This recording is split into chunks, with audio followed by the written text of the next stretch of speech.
Frustration from Maryland Governor Wes Moore about President Trump pausing federal aid programs around the country, a move that's just been temporarily blocked by a federal judge. The decisions that made today do not make sense.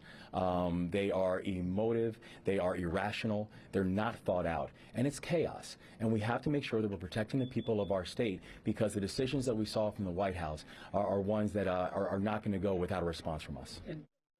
Well, thank you for joining us tonight. I'm Kai Jackson. The judge's decision to block this order came just before it was supposed to take effect at 5 o'clock this evening.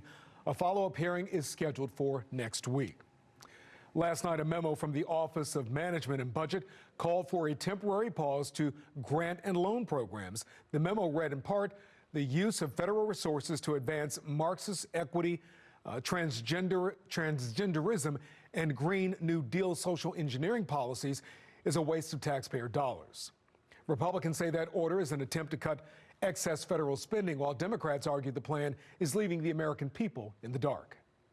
What does this pause mean? It means no more funding for illegal DEI programs. It means no more funding for the Green New scam. No one voted to wake up this morning and wonder whether their child would get the care they need, wondered whether or not their parents would be kicked out of a nursing home.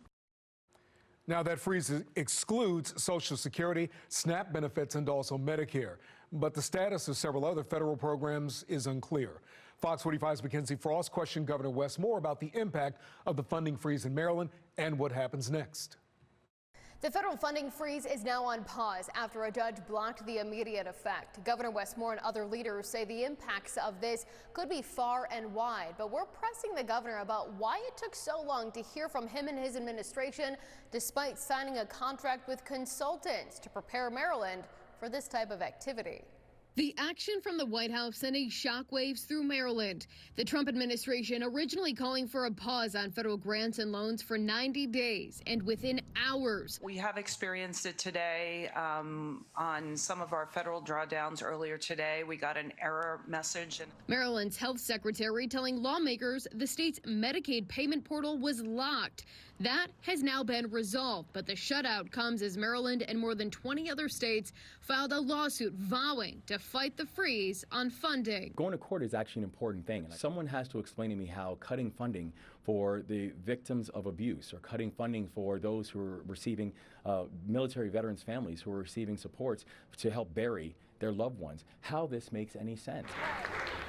During a lobbying night in Annapolis, Governor Wes Moore questioned about what's unfolding. Do we have any indication that the Medicaid lockout earlier today was tied to the funding freeze? We know that the White House says that it was not supposed to be, but we also know that states across the country were locked out of their Medicaid portals. Do you have any more information about what happened? We have more information about why the lockout happened. We know that it did happen, and the timing did coincide with this decision from the White House. The reaction from the governor coming hours after other leaders issued statements and commented. It's too early to know, I think, because of the diversity of its impact. Before noon, Senate President Bill Ferguson detailed the wide-ranging impacts of a 90-day pause on this type of federal funding and what it means here at home. It's top to bottom. It is school systems, it's fire departments, it's police departments.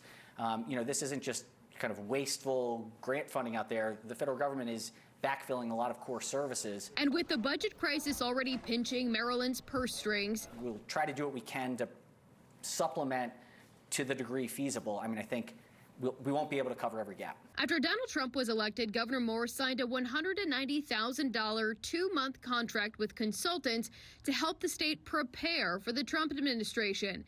And according to our media partners at the Baltimore Sun, that contract just extended until March 1st. Governor Moore pressed on why, given the consultants, his administration waited so long to respond to the orders from the White House. The statement that we had, it came in coordination with our Attorney General. It came in coordination with our local elected officials. It came in coordination with our federal delegation. Instead, Governor Moore turning the question and touting what he describes as a swift response. We knew about that late last night, and the statement from your administration came almost 24 hours later. Well, I think the reason that we chose to move quickly on this and trying to understand both everything that was included, we are literally talking about an order that called for trillions of dollars of funding cuts, which was completely irrational. That there was no reason for it. This was essentially a self-imposed government shutdown. With a pause on the funding freeze in place until at least Monday, state leaders scrambling to figure out what might get cut and what to do if the temporary freeze turns permanent. The governor's office tells me they're still reviewing all of the programs and services that may be on the chopping block. When they provide that information to us, we'll let you know. In the State House, Mackenzie Frost, Fox 45 News. I'm Kai Jackson. Thank you for watching. Here's another video to watch. Also, please take a moment to subscribe to our channel.